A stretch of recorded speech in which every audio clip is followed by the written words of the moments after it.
On this episode of Newt's World, from our founding fathers to today's heroes of faith, Christianity has been the bedrock of our nation's greatness. In his new book, One Nation Always Under God, Profiles in Christian Courage, South Carolina Senator Tim Scott shows how Christian values forged our legal system, educational institutions, healthcare, social services, and more. Senator Scott reminds us that we stand on the shoulders of giants, courageous Christians who faced seemingly insurmountable odds, yet persevered through faith. One Nation, Always Under God, is more than a history lesson. It is a rallying cry for all who believe that America's promise is rooted in timeless biblical principles. Here to talk about his new book, I'm really pleased to welcome my guest, Senator Tim Scott. He is a New York Times best-selling author, successful small businessman, and United States Senator from South Carolina. He is the first African-American to be elected to both the U.S. House of Representatives and the U.S. Senate, and he is someone I've considered a friend for 25 years.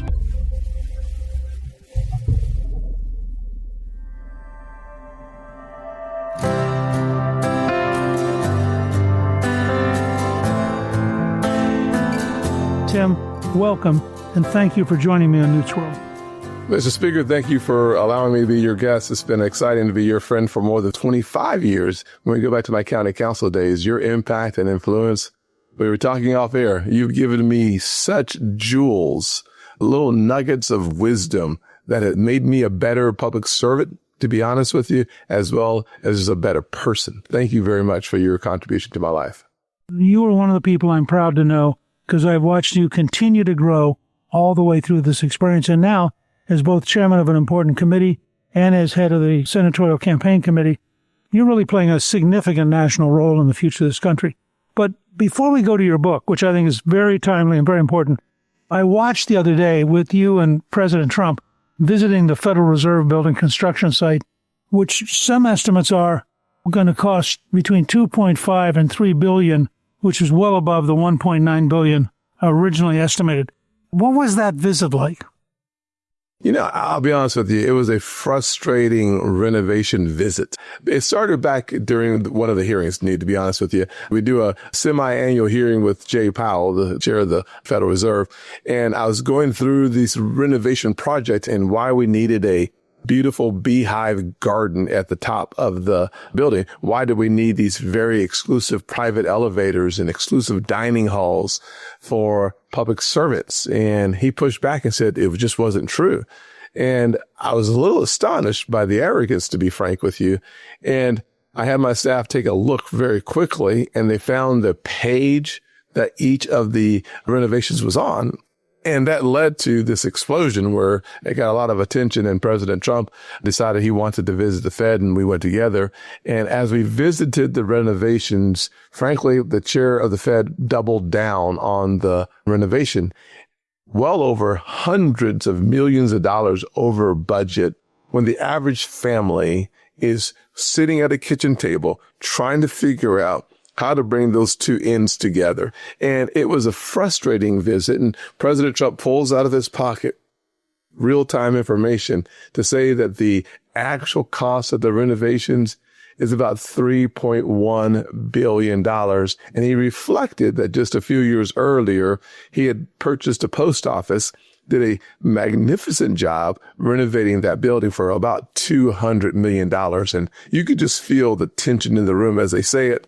You could cut the tension with a knife. It was a powerful scene. It was captured, thankfully, and much of the country was able to watch this conversation unfold between the three of us. And I reinforced the fact that the numbers I have received only suggest that the renovation costs are several hundred million over cost, well over $3 billion, and nothing in sight suggests it's coming down. What do you think happened? Asleep at the wheel, some of it, to be honest with you.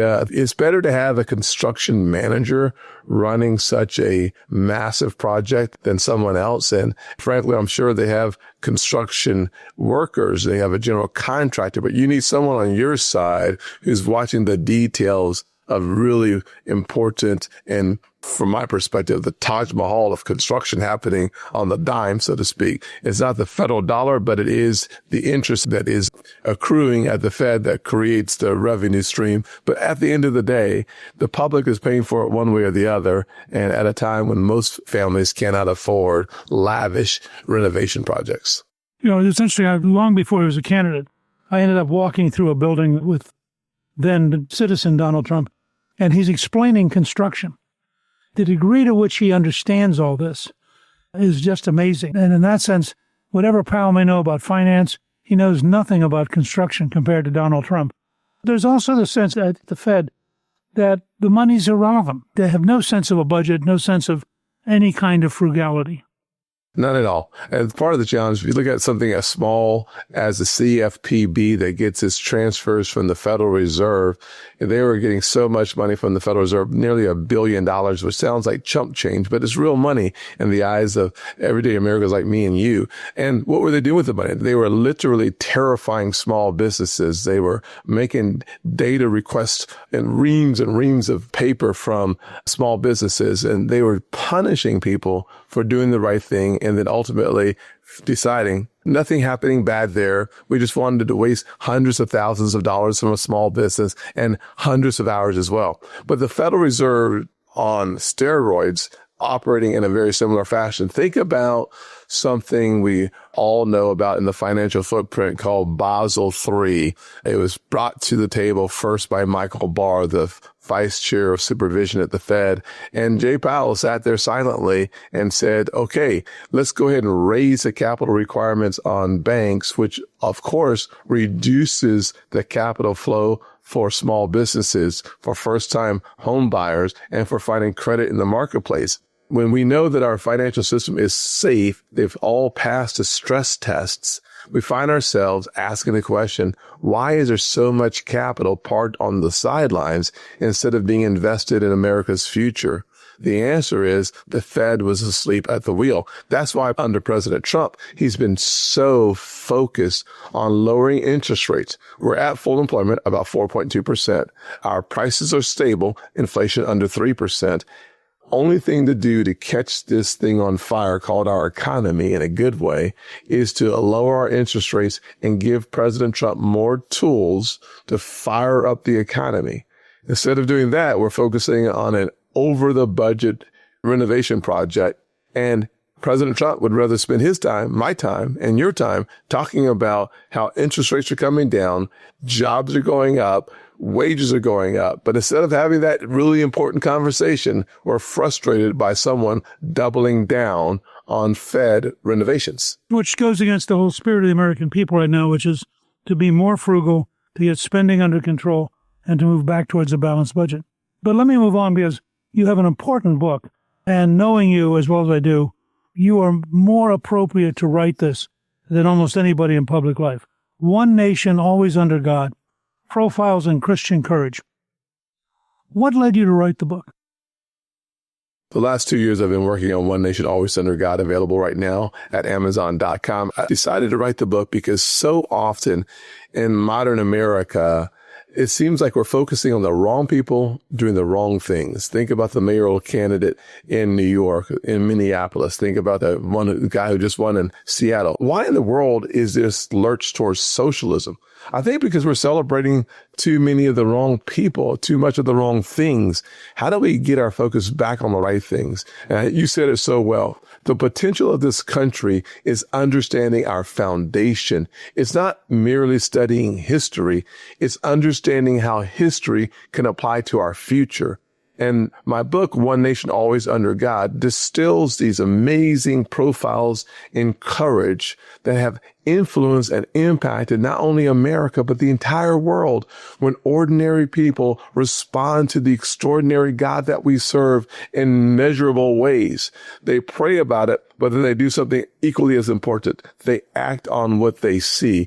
Whether you're Dorothea Dix tackling the mental health challenges, or frankly, most of us know Francis Scott Key thinking about the battle that occurred at Fort McHenry, thinking about 19 British ships pummeling Fort McHenry, and you think about what he was looking for. some sign that our flag was still there. This is a powerful story. Most of us know the name, but we don't know the battle. We don't know the reason for the words. I think when you understand that, you say to yourself, I want to be a part of the story that unfolds for the future of America.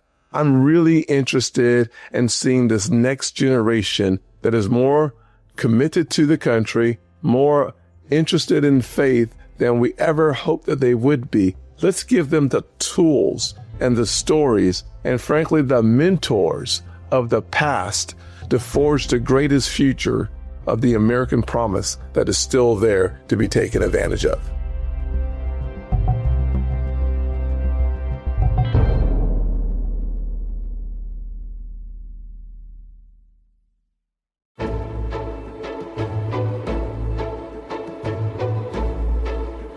One of the keys to One Nation Always Under God is your grandmother and your mother, that it's a very family-shaped core belief system. Can you talk a little bit about those two amazing women?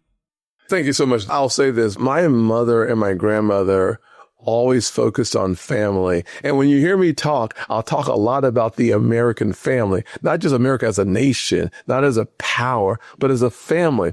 When we see ourselves as a family, there's this interconnectivity that is a necessary component to understand family. You don't always like everybody all the time, but you love them. You're willing to give your life for them. And that's the kind of a nation I have the blessing of growing up in. I'm a part of this American family. And my grandmother, even though she grew up in very segregated times in South Carolina, she still believed, she had this thought that the potential of this nation would be realized during her lifetime or her child's lifetime. And as a result, she taught me to pray that God would be the God of the breakthrough, so to speak. And she believed that all things would become more and more possible. She taught my mother that. And my mother, as a result, you can read in the book, One Nation Always Under God, the lessons of these two powerful women in my life. She taught me that you can be a victim or you can be victorious, but you can't be both. We in the Scott family have decided we will be victorious and not a victim.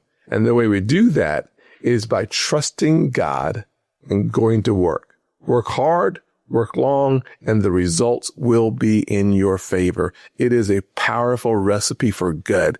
It has changed the course of history. Good people like William Lloyd Garrison, who was an abolitionist, he fought tooth and nail for the freedom of Black people in America during his time. He believed that in order to be a good Christian, he had to fight that all men, all women would be free. And as a result, we see ourselves becoming that more perfect union. It is a tremendous story of a person that almost lost his life because he believed so fervently in freedom that he was willing to surrender his for the freedom of millions of people. You can think of the same battle that Dorothea Dix did as relates to the mental health condition of our society. She saw an opportunity to restore dignity and respect to hundreds of thousands of people who had been committed to an insane asylum. She thought the conditions were terrible and disgusting. She made a revolutionary decision to make it her personal mission to change that. David Green, the founder of Hobby Lobby in our modern times, he went to work and prayed his way through financial hardship and struggle. He worked his way in long hours to give his family and our nation something that is a enduring brand called Hobby Lobby. How did he get there? Well, that story is available to you in One Nation Always Under God, available today at Amazon.com. But more importantly, it's available once you read it for your future. You too can be the answer to other people's problems. And it happens over and over and over again. Jim Lovell, Apollo 13 astronaut, 200,000 miles away from Earth. When things go wrong, he looked up because he knew what to do and he knew what was right. And as a result, he saved the lives of the astronauts who were lost nearly in space. You and I were walking in Charleston one day, and you pointed out that the largest slave auction site is now a historic site in Charleston. And you think about the whole tragedy of slavery and the gradual, still tragedy of segregation, and then you look at where your generation has come. It seems to me you have to have some sense of hope for this country. But you use two key words, I think, that I think are fascinating. One is the power of dreams, and the other is the importance of imagination. Talk about that in the context of your own life and your family's life.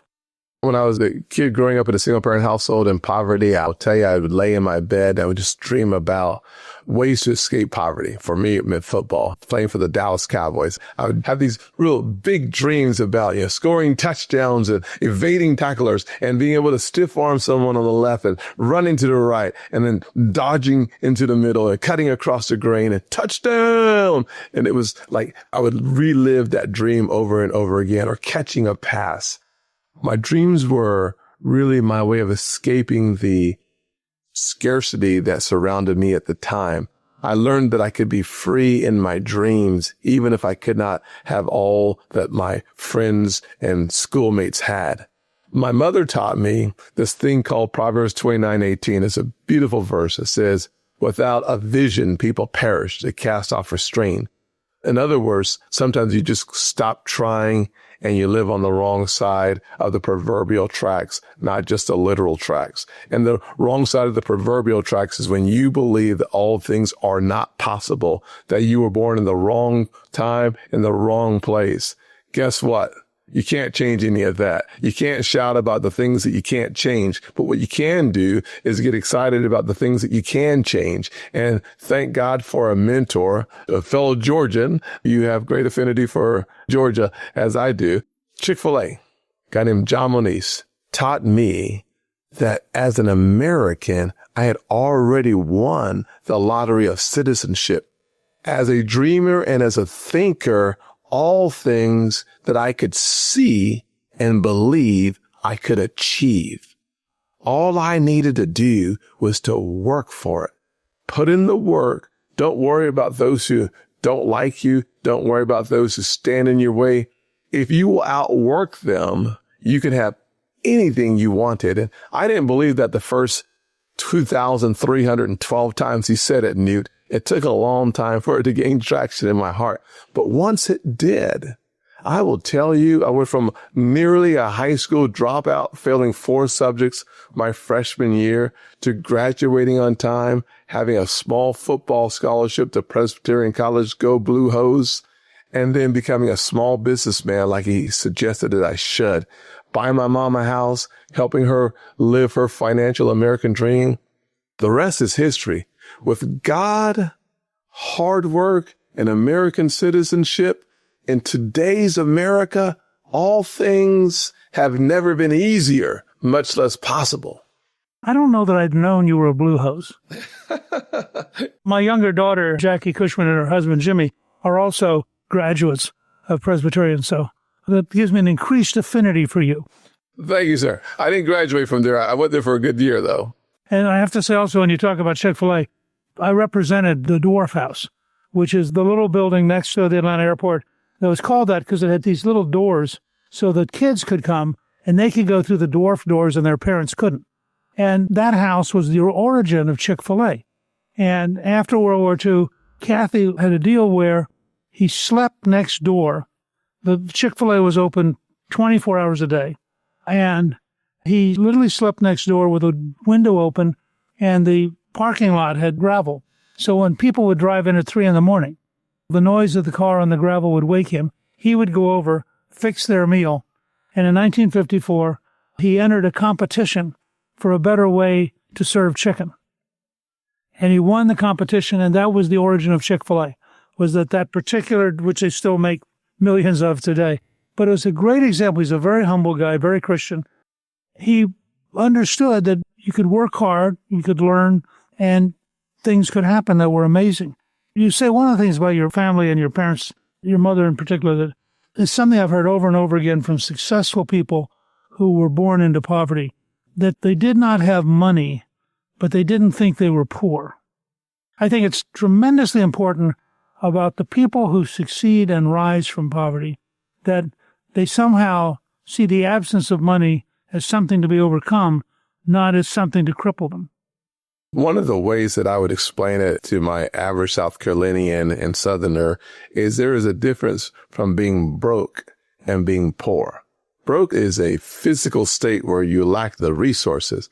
Being poor is a state of mind where you lack the sight, the vision to believe that all things are possible, the vision that allows you to work a little longer, even when you're exhausted, to persevere and to endure. When you're poor, based on that definition, you see your ceiling come down. When you're just broke, you know that that's a temporary circumstance or condition that will change. It is not permanent. It is temporary. And therefore, you can overcome a temporary condition. If you're poor, overcoming that mindset is so difficult. One of the things I talk about, Newt, in the book about my mother, my grandmother, and frankly, even George Washington Carver and One Nation Always Under God, is the importance of seeing. Seeing is imagining and seeing is believing. George Washington Carver did more with a peanut than most of us do with money. He literally transformed Iowa. There's a holiday for him in the state of Iowa because of his profound impact.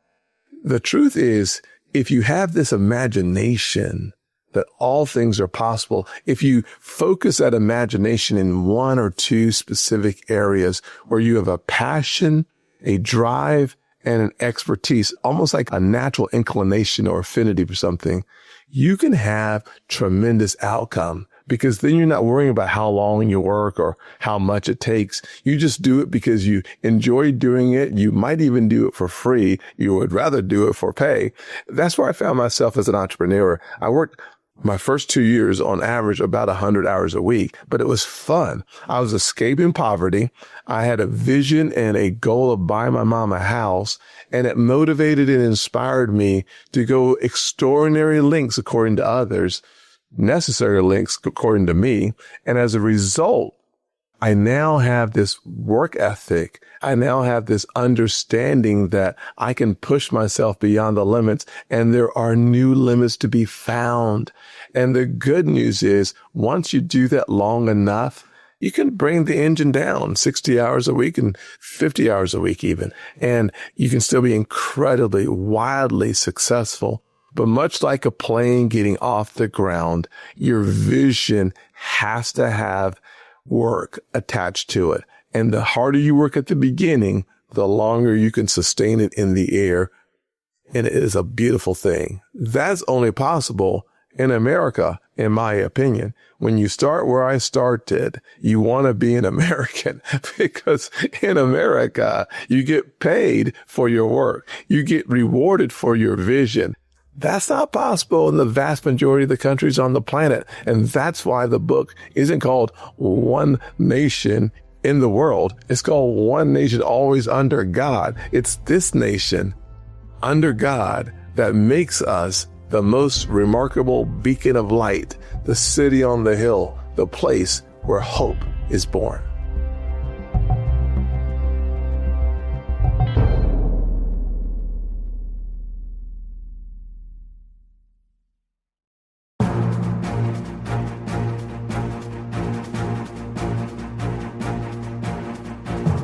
The bill you helped pass, the One Big Beautiful Bill, whether it's taking off taxes on tips or on working overtime or increasing the child tax credit, there are all sorts of pieces of that bill that actually will help people rise from the absence of money and have a chance to have a better future. And I think that it's important to realize these things are very practical in increasing the opportunity for the average person to rise. Thank you so much for bringing up the One Big Beautiful Bill, because I will say, as a person, as we just discussed, born without a lot of resources, the one thing I focused on while we were writing the Big Beautiful Bill, and frankly, we could go back to the first Trump term when we wrote the Trump tax cuts. I had the privilege of writing most of the personal side of the tax code as relates to the tax brackets. I thought about my mother, a single mother, and we cut her taxes by 70%. During the first Trump term. A single mother making $40,000 a year, we cut her taxes by nearly 73%, but over 70% during the first Trump term, and we made those tax cuts permanent. We had a $2,000 child tax credit. Now it's $2,200. For your first $25,000 as a tip wage earner, you get a credit basically for those $25,000. We do the exact same thing for overtime. Who works overtime? Working class Americans. We made it easier to work overtime. And our seniors, we gave them a $12,000 deduction on their Social Security income. This is focusing on people like me who understand scarcity and struggle. President Trump has a new working class coalition that we need to make sure that we focus on. And by doing so, we deliver for the everyday American who wants to achieve their version of the American dream. And that's why in my book, One Nation Always Under God, you'll find classic stories of everyday Americans who did something extraordinary, because the key formula, the component parts, the secret sauce, they're all there. Putting them together, you get remarkable results. I think this is important because this is a book which is spiritual even more than it is political, and it reestablishes sort of the centrality of faith in becoming an American. You quote a very famous quote from Alexis de Tocqueville, the Frenchman who toured America in the 1830s and wrote about it. He said, "America is great because she is good. And if America ceases to be good, America will cease to be great." What does that quote mean to you? Alexis, when he came in the 1830s to tour America to figure out what the secret sauce is, he went through many of the institutions of power. And he finally went to the churches, and he said the churches were on fire. And he understood then that America's goodness is the source of its greatness. It's the way we have learned to treat each other. It's going the extra mile, as we read about in the book of Matthew. It's giving the proverbial shirt off your back that you can refer to Matthew 25, how we treat the naked and the poor and the thirsty and the widower and the imprisoned. There is this through line for America that is a faith-filled through line. And the more we adhere to that, the more we treat our brothers and sisters as equal, the more we see need and meet it. We don't meet the needs that others won't meet. We in America believe in meeting the needs that those can't meet. We believe very much in hard work. But the truth is our country has uncovered, not discovered, but uncovered the key to a fruitful life. And that is built upon a Judeo-Christian ethos. I can't end this without getting a tiny bit personal. On August 3rd, 2024, you married the love of your life and you became a bonus dad in one day. Now, you've said you prayed for many years for the right woman to come along. As part of your whole faith experience, I remember how happy I was when I saw the announcement and how long I've known you and what a wonderful person you are. She must really be something to have had that impact on you. Truly a blessing, probably the second biggest blessing of my life, besides finding and making Jesus the Lord of my life, is marrying Mindy. I got to tell you, for, as you said, 31 consecutive years, I prayed the prayer, Proverbs 18:22, he who finds a wife finds a good thing and obtains favor from the Lord. And I said, Lord, are you listening? Because after a few years, I'm like, the brother is praying. Can you hear me? I think he was saying, but the brother ain't ready. So I think the truth of the matter is that he made me a better man. He made me the kind of husband who would learn to serve my wife, to listen, and to take her expertise and to weave it into my problem areas, and to take my expertise and to weave it into her problem areas. And as a result, we have had a fantastic first year of marriage. It has been absolutely incredible, except for on the tennis courts. I grew up being a football guy, and my wife is a racket girl. So I learned very quickly that when you play a racket sport against a racket expert, at least in my mind, Newt, I'm a great athlete. Probably no longer, but in my mind, I am. She won 38 consecutive sets of tennis. Well, considering that you're a national figure, there may be a certain balancing effect to realize that there are places where she can humble you. Yeah, she humbled me pretty quickly. I tell you what, I was so mad for weeks. I wanted to play her every day. And then I realized I better take some time and watch tennis, study tennis, take some tennis lessons. I still lost, but it's been a lot of fun. That's great. Well, I've always been struck. Many years ago, Charlton Heston was asked how he and his wife Lydia had been so happy for, I think, 44 years at that point. And he said, very early I learned a key phrase. I was wrong, dear. Yes. And that word still works today. I think somehow us guys have to remember there's a certain humility in being allowed to be with somebody who is beautiful and wonderful and makes your life rich. As you know, I really do think of you as a close friend. I'm very proud of the way you have approached this because your message in your new book, One Nation Always Under God, Profiles in Christian Courage, you weave together personal life, public life, spiritual life in a way that is really remarkable. It's available now on Amazon and bookstores everywhere. And I think people will find it very enriching for their lives. And Tim, I want to thank you for joining me. Of course. What a blessing to be with you, Newt. Once again, thank you for being a mentor. Thank you for being such a good friend. And frankly, thank you for your contributions to my political career and my effectiveness as a public servant. You taught me a long time ago, more than 15 years ago or so, that I should be patient when walking through airports and make sure you never pass someone who's waving or smiling at you without returning it, because humility is a very important part of public service. You taught me that early on, and I thank you for it.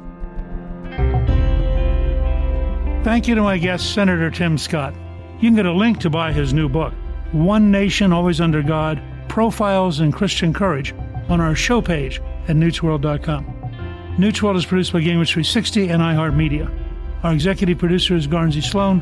Our researcher is Rachel Peterson. The artwork for the show was created by Steve Penley. Special thanks to the team at Gingrich 360. If you've been enjoying Newt's World, I hope you'll go to Apple Podcasts and both rate us with 5 stars and give us a review so others can learn what it's all about. Right now, listeners of Newt's World can sign up for my 3 free weekly columns at Gingrich360.com/newsletter. I'm Newt Gingrich. This is Newt's World.